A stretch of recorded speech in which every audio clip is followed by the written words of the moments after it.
photographer yet, so it's a good deal.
They said, you are caller number 29.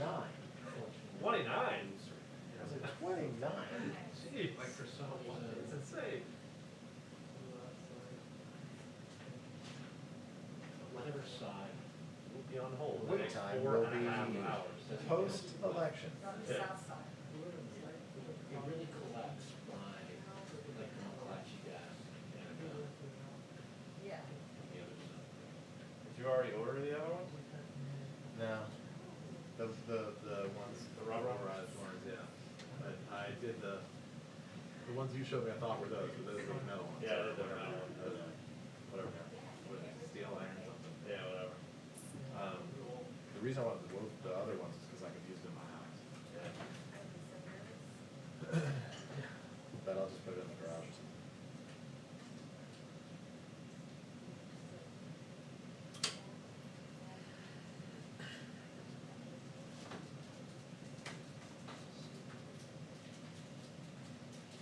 Oh, I got a heater in my garage. Gets cold there now. Sure, actually.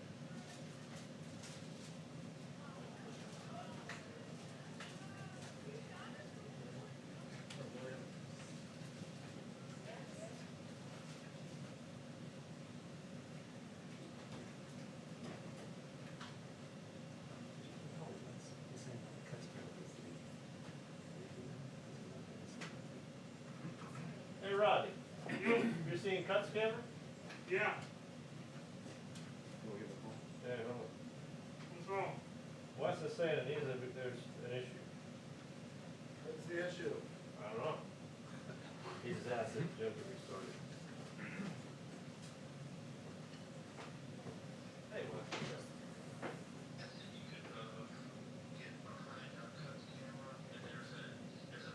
Oh, you're talking about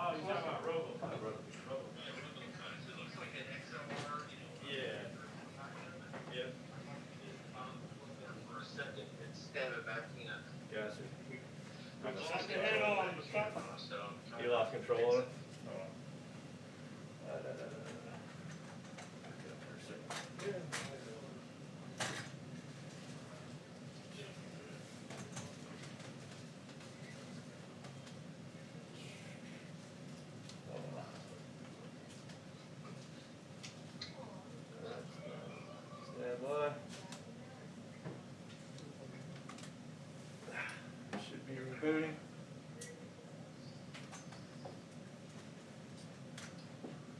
They need to see it go away. Really?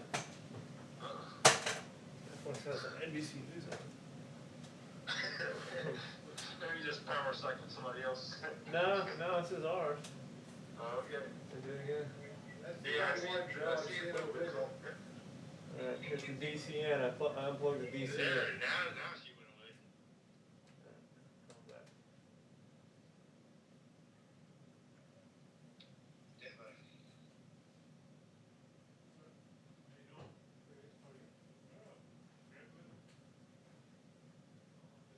Eight. Okay. Alright, let's back up. Ready?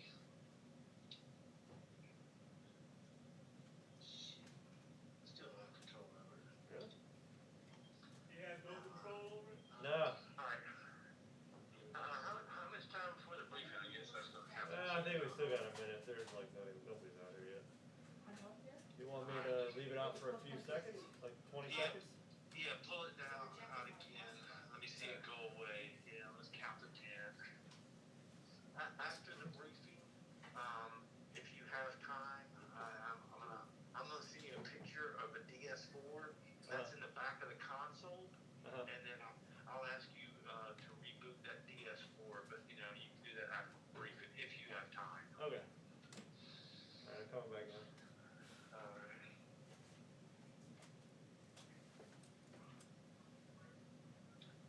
Back it up.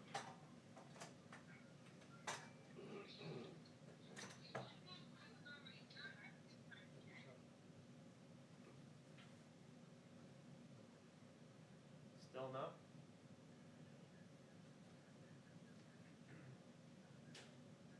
Okay. Alright, sounds good. Okay, bye.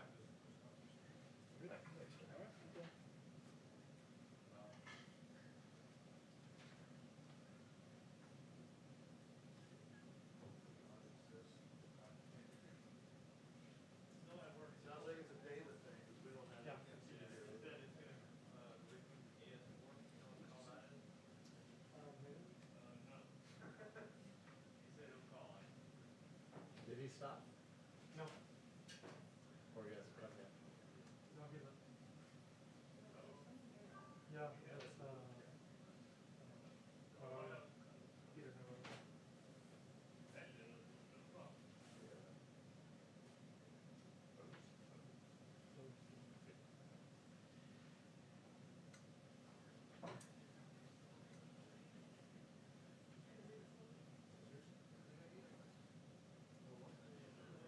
I'll tell you where I left it. Here's the camera that's been on for 30 years. Doesn't cut off. It's been on for 30 years. At least. Right on schedule, I see. So, I'm sorry.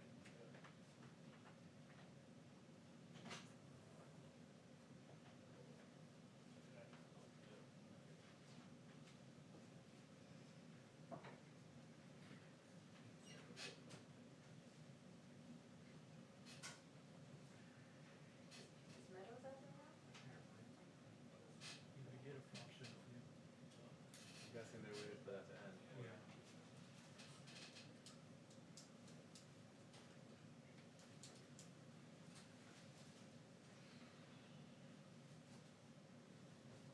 Did you see Mark Meadows, the chief of staff, or did he pass? No, I don't see it. It was passed.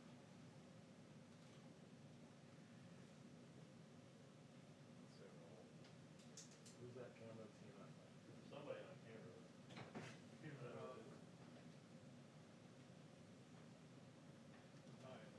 Tomorrow. At the sticks? Yeah.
Good afternoon, everyone. The radicals are in control of the Democrat Party.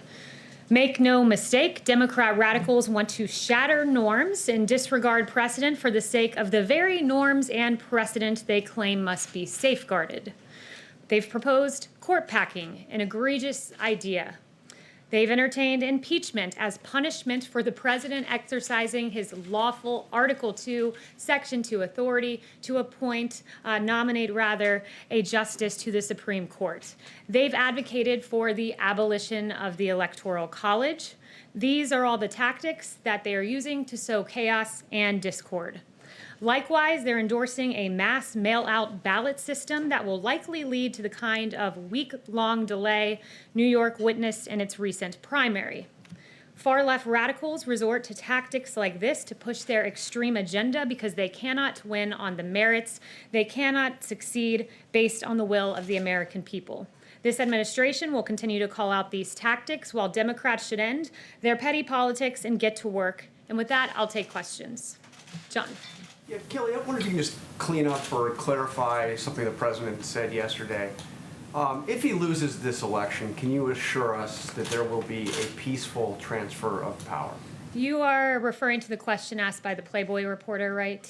I'm referring to you with the president being asked if there would be a peaceful transfer of power, and he did not say yes. Yeah, so I believe. I'm asking you, will there be a peaceful transfer of power if he loses this election? I believe that question asked by the Playboy Power. In fact, I think I have it right here. He was asked when, lose, or draw whether he would accept the transfer of power. I'm not entirely sure if he won why he would accept a transfer of power. That is maybe the deranged wish of that reporter, but that's not how governing works. Very direct and very simple question. If the president loses this election, will this White House, will this president assure us that there will be a peaceful transfer of power? It's a very simple question. The president will accept the results of a free and fair election. But I think that your question is more fitting to be asked of Democrats who have already been on the record saying they won't accept the results of an election. In fact, I have several of them here for you. South Carolina Democrat Jim Clyburn has said that Trump is not going to win fairly. Senator Barbara Boxer has said that the only way Trump will win is to steal it. That's according to Democrat Senator Barbara Boxer. The Washington Post has noted, they have a headline, Democrats may not trust the results of the election if Trump wins. And then you have that beautiful quote from Hillary Clinton that Joe Biden should not concede under any circumstance. So I think your fitting is a fitting question for Democrats. Yes. Kayleigh, just to understand this clearly, are the results legitimate only if the president wins? The president will accept the results of a free and fair election. He will accept the will of the American people. So for clarity, if he loses and it's free and fair, he will accept it? I've answered your question. He will accept the results of a free and fair election. Let me ask you about Breonna Taylor, if I can, right now. First of all, just a little housekeeping. Has the president spoken to the family of Breonna Taylor? I'm not aware of any conversation that they've had, but our hearts do go out to her family. Has the president spoken to the officers who were shot last night in Louisville? I'm not aware of any conversations. So the president spoke to the officers who were shot in Los Angeles, but to this point, there's no indication the president at any point over the last several months has spoken to the family of Breonna Taylor. I guess why not? The president routinely speaks to victims of horrendous tragedies. I've been here when he's met with the parents who lost their children to instances of police brutality. It was a really beautiful meeting, and the president consoled them. He's talked to the widows who've lost their husbands to police officers. He's spoken to widows of fallen soldiers. He routinely reaches out to victims of all kinds of atrocities, and he'll continue to do that. What is the president's message to the family of Breonna? I heard what you say, that we grieve for them, but what is the president's message to the family of Breonna Taylor that does not believe they received justice? That our hearts go out to her. It was a horrible tragedy that happened, and that our hearts also are with the two police officers who were shot last night in the Louisville riots. When you say our, you mean the White House, including the president? Yes, I speak on behalf of the president. Yes. His thoughts go out. I am the president's spokesperson. I speak on his behalf, Peter. In fact, one of the aides just said that the Ben, president was his go own spokesperson, which is why I asked. But go Ben. ahead. So, Kayleigh, yesterday when the president said, get rid of the ballots, there won't be a transfer, frankly, there'll be a continuation. Which particular ballots is he talking about wanting to get rid of, and why does he think that would help him get elected? The president wants to get rid of mass mail-out voting, and that's not because he said clearly that that could go either way. It could damage either candidate's chances because it's a system that's subject to fraud. In fact, in the last 24 hours, police in Greenville, Wisconsin found mail in a ditch, and it included absentee ballots. And also, I can confirm for you that Trump ballots, ballots for the president, were found in Pennsylvania, and I believe you should be getting more information on that shortly. Here in the last 24 hours, they were found cast aside. So why in the past hour did the president tweet out, vote by mail ballots in my home state of Florida begin going out today, make sure to request yours, fill it out, and send it in? The president has always made the distinction that absentee ballots, where you go through a process where you request a ballot and you mail that in, that is a system that works, but a system where you mass mail out to voter rolls, which are not kept and maintained, where in Los Angeles County, for instance, you have 120% of the county enrolled. That system is untenable. It doesn't work. It leads to what we saw in Nevada, where there were ballots languishing in trash cans and pinned to apartment boards. Okay, and finally, today FBI Director Wray testified on the Hill that he has not seen historically any kind of coordinated national voter fraud effort in a major election, whether it's by mail or otherwise. So if the president's own FBI director says this isn't a problem, why does the president keep saying it is? Well, as Attorney General Barr has said, we've never had an election where we've done mass mail-out voting like this before. I would point you to a bipartisan study done by none other than Jimmy Carter, who said that these mail-in votes remain the largest source of potential fraud, and he even cited an example of a 1997 Miami mayor election that resulted in 36 arrests for absentee ballot fraud. That election had to be rerun, and the results were reversed. That is an example from 1997, but there are many others, like Patterson, New Jersey, where 4 men were charged with voting fraud recently. 4 more men were charged in California, and there's a ton of examples. I could get you an encyclopedia of fraudulent examples we've had. These ballots are going out. If the president does win, will he still think it was rigged and fraudulent? I've already answered this question. Yes. Kayleigh, the president's niece filed a lawsuit in New York State Court today alleging that the president and 2 of his siblings had cheated her out of millions and squeezed her out of the family business, and we were hoping to get reaction from the White House. Yeah, the only fraud committed there was Mary Trump recording one of her relatives, and she's really discredited herself. Yes. Kayleigh, on TikTok, we know that the CFIUS negotiations are continuing. Can you say, has the president been briefed in the last couple days about how the CFIUS negotiations are going? Do you know when those negotiations will end? Yeah, not that I'm not aware of his briefing schedule with regard to TikTok, but what I can say is what the president has said, which is that any deal has to be 100% as far as national security is concerned, and I'd refer you to his comments as well as those from the Department of Treasury for any further specifics. I'd refer you there. Yes, Jeff. Thank you, Kayleigh. The president suggested yesterday that he might overrule stricter standards at the FDA on the coronavirus vaccine. Why would the president not want strict standards for a vaccine on the coronavirus? Well, the FDA does have strict standards. They are the gold standard with regard to vaccines. The president was referring to the normal interagency process that happens with guidance, and that includes running through the Office of Management and Budget. So that's standard operating procedure. And I would also point out, I spoke to Dr. Hahn this morning, and Dr. Hahn said that the guidance issued was a follow-up to June 30th guidance that they put out, and it was guidance that they gave to pharmaceutical companies to provide them with more regulatory clarity. Yes. The White House is describing this healthcare event today as a chance for the president to outline his vision. Is that something less than his plan? And just a second part of that, does the White House think that it can address the country's challenges with healthcare solely through executive action?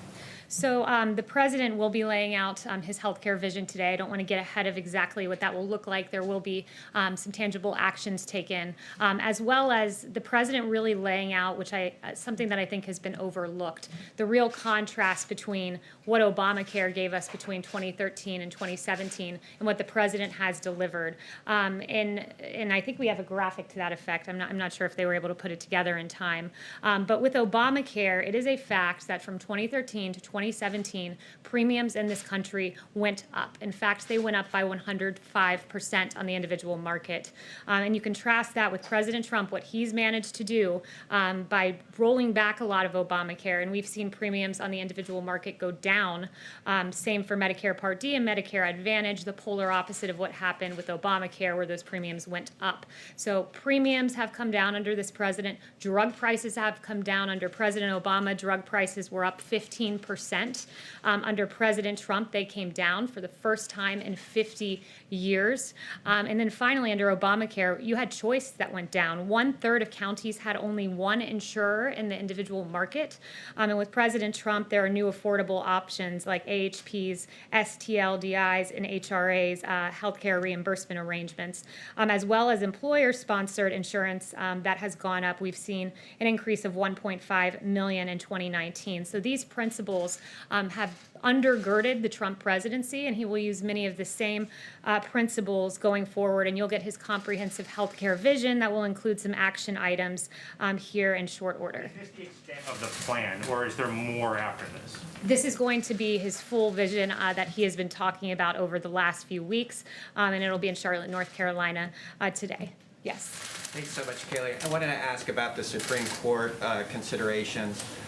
Has the president met with all the top candidates that are under consideration? Are there any others? Who else is he? Are there any others that he still plans to meet with? Judge Lagoa, for example, does he still plan to meet with Judge Lagoa? So I'm not going to get into the president's private meetings with these candidates. He's noted that there are 5 he's considering. They all fall in the same mold as textualists, originalists, Constitution-abiding judges. On another note, today at the Supreme Court, when the president approached, was paying his respects to Justice Ginsburg, there were some people in the crowd that started to chant to respect her wishes, to uphold her wishes. Do you have some thoughts on those chants, which also, included vote him out? Yeah, I think the chants were appalling, but certainly to be expected when you're in the heart of the swamp. I travel with the president all across the country, Pennsylvania, North Carolina, Florida, Nevada, and everywhere we go, the streets are lined with support like I don't think any other president has had previously. But with regard to precedent, as I've noted before, 29 times has an appointment been made in an election year, 29 times, and that was all 29 times when there was a vacancy at hand. So the precedent is very much on our side here. And I would also note the hypocrisy of Democrats. Joe Biden saying, I would go forward with the confirmation process as chairman even a few months before an election. Barack Obama saying, fill the Supreme Court vacancy when it was his tenure. And you had Kamala Harris saying as well that Senate GOP is holding SCOTUS hostage for political gain. Join me in calling them to consider President Obama's nominee. So they've really flipped here because the precedent is on our side and their hypocrisy is on full display. Yes. The former #2 of the Joint Chiefs of Staff, Paul Selva, who served under President Trump, he and 500 other national security and military leaders, they endorsed Joe Biden today. Do you guys have a comment on that, given that it doesn't seem like Jim Mattis and Joe Dunford, who also served under the president, are rushing to support him this election?